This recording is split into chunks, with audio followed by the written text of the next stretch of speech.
ကလေးတို့ရေဒီနေ့မှာတီခင်ကပုံမြင်လေးတစ်ပုတ်ပြောပြမယ်နော်။တနေ့မှာတော့ပျော်ရွှင်တဲ့ရွာလေးတွေပါမှာဂျက်ဆိုတဲ့ကလေးလေးတစ်ယောက်ရှိတဲ့။ဂျက်ဟာသူ့တငယ်ချင်းဆိုဖီယာနဲ့အတူနေ့တိုင်းပျော်ပျော်ရွှင်ရွှင်ကစားလေးရှိတဲ့ကလေးတို့ရေဒီနေ့တော့သူတို့ကစိတ်လှရှားစရာခီးတစ်ခုသွားကြမယ်လို့ဆုံးဖြတ်လိုက်ကြတဲ့ကွယ်။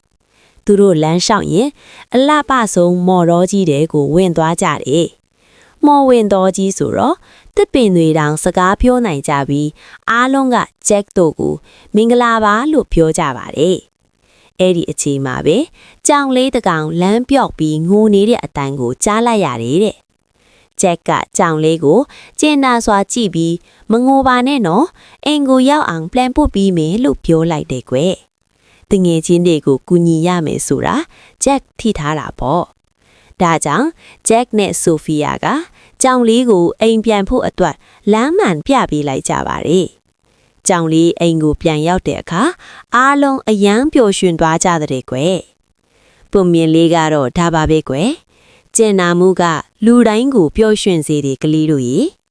ကလေးတို့လည်းဂျက်နဲ့ဆိုဖီယာတို့လိုတငယ်ချင်းတွေကိုချစ်ပြီးကျင်နာရမယ်၊ကူညီရမယ်၊စာနာရမယ်နော်